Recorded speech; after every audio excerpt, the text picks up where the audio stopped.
Para o bolo de cenoura, você vai precisar de 3 cenouras médias, ovos, óleo de milho, açúcar, farinha, fermento, uma pitadinha de sal e também, ó, manteiga e mais um pouquinho de farinha para polvilhar a forno. Se você tem tudo, já pode pré-aquecer o forno a 180 graus. Isso antes de começar a misturar os ingredientes, tá?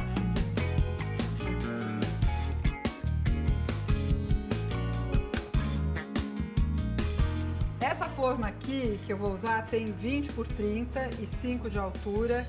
E mesmo que a gente não vá virar o bolo, né? Porque geralmente esse bolo que tem cobertura em cima a gente não vira, a gente não quer que a massa grude. Então por isso a gente começa untando aqui com manteiga. E essa camada tem que ser fina e uniforme. Pode passar no fundo e também nas laterais. Como a gente tem que polvilhar com farinha, se a camada de manteiga estiver muito grossa, vai formar uma espécie de crosta no bolo. Esse é o jeito clássico de fazer bolo, que é untando a forma com manteiga e polvilhando com farinha. Mas eu quero te mostrar uma outra opção. Você pode passar um pouco de manteiga, colocar um pedaço de papel manteiga e aí você unta novamente. Nessa opção aqui, a gente consegue desenformar o bolo e fazer uma apresentação diferente. Aguenta que na hora de servir você vai entender, tá? Tudo certo? Então a gente pode começar a fazer a massa. A gente vai usar 2 xícaras de farinha de trigo sem fermento. Aí, para medir a farinha, é importante nivelar. Isso não é frescura não, viu? Então, não se esquece de usar os medidores padrão, né? E sempre nivelar. Isso não é só para doce não, é para tudo.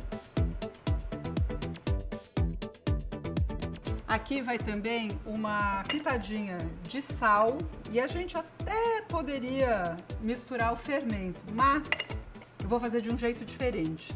Eu vou deixar para misturar o fermento no último minuto, porque eu quero que você grave bem essa informação. Misturou o fermento com os líquidos, o bolo tem que ir para o forno. A gente vai precisar de 3 cenouras médias. Agora, se você quiser ser bem exato mesmo, pode contar 2 xícaras e 1/4 da cenoura descascada e ralada. Como aqui a gente vai usar o liquidificador, eu já vou cortar em rodelas. Olha, tem muita gente que pula essa etapa de tirar a pele da cenoura. Eu acho que a massa do bolo fica com uma cor mais bonita. Mas você é livre, meu amor!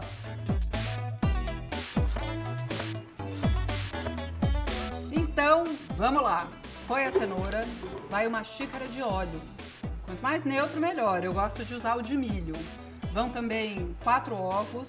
E a gente quebra um por vez para não correr o risco de perder a receita toda se um tiver estragado. Por último, vai 1,5 xícaras de açúcar. E agora vem o X da questão. Tem que bater bem por uns 5 minutos até a mistura ficar bem uniforme.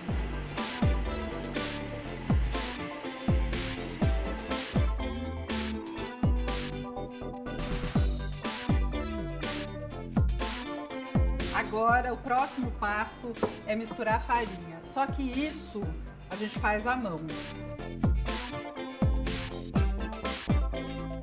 E você tá vendo que eu não tô colocando a farinha toda de uma vez, né? Eu vou peneirando, porque fica mais fácil de incorporar. E aí, com o fouet, eu misturo. Mas não é para sair batendo, não. É só para misturar mesmo de um jeito mais fácil. Você vai colocando em etapas, pelo menos 3. E isso tudo é super importante porque se você não misturar direito, o bolo pode rachar, estufar ou até ficar com aquela textura meio esfarelenta, sabe como é que é? Por outro lado, lembra que não pode bater muito essa massa aqui porque o bolo pode criar uma casquinha ou até embatumar. A massa tá prontinha, belíssima, inclusive. E o próximo passo é colocar o fermento, que é um momento chave para a receita. Ele é o último ingrediente que você vai colocar na massa, porque assim que ele entra em contato com os líquidos que estão aqui, ele começa a agir e precisa ir correndo para o forno. Vai 1 colher de sopa niveladas. mistura rapidamente, rápido. E é por isso também que a gente já tem que deixar essa forma preparada, seja ela untada e polvilhada com farinha ou assim com papel manteiga.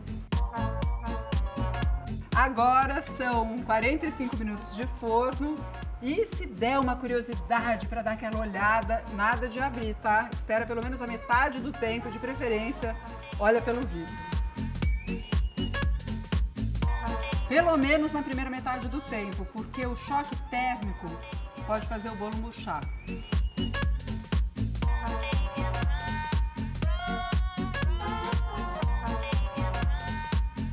Então vamos checar o ponto?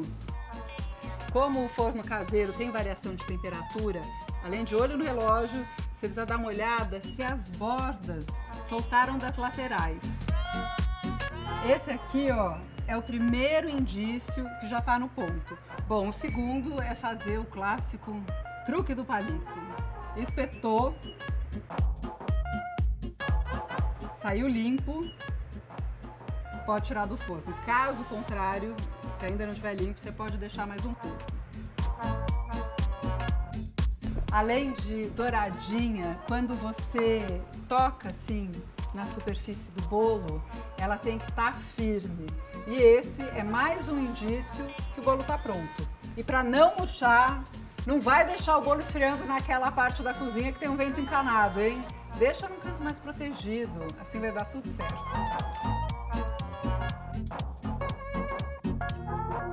E aí, deixou o bolo num canto para mornar, você já vai preparar a calda. E isso não é uma dica, tá? É uma orientação mesmo. A calda precisa ser colocada no bolo morno. Nessa receita aqui, a gente vai usar chocolate em pó, não é achocolatado, tá? Então, pode colocar direto numa panelinha, meia xícara. Você vai ver que essa receita aqui, ela é muito prática, mas ela tem técnica. Pode juntar 1/3 de xícara de açúcar. Vai também uma colher de sopa de manteiga, uma colher de sopa, medida padrão, nivelada, tá? E para terminar, 1/3 de xícara de água. Muito bem. Fogo médio.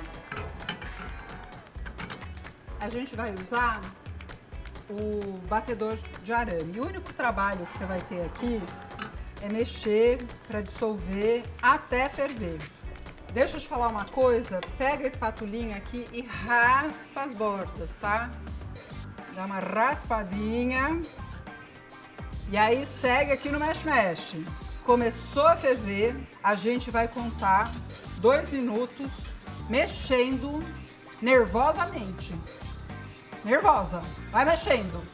A gente quer essa calda craquelada e precisa cristalizar o açúcar. Então, primeira etapa é essa. Ferveu, vai 2 minutos. No relógio, vai lá, produção.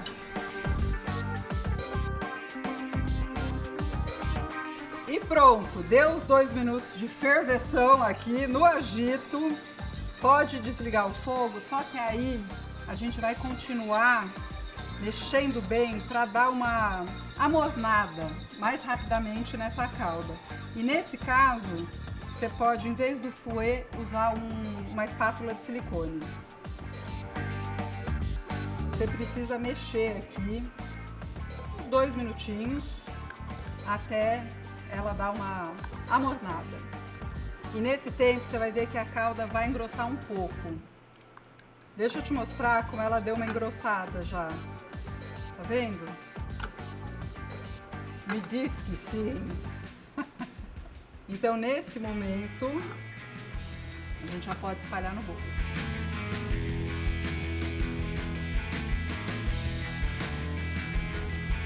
Se você esperar o bolo esfriar para colocar a calda, ela não vai craquelar.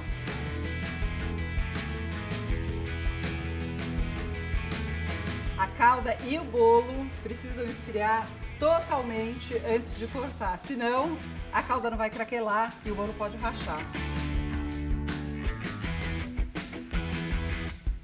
Você viu que eu assei com o papel manteiga, porque vai ficar mais fácil de puxar o bolo com caldo e tudo. A gente só precisa passar uma espátula nesse pedaço que não tem o papel. Ai, que beleza, essa casquinha aqui craquelando.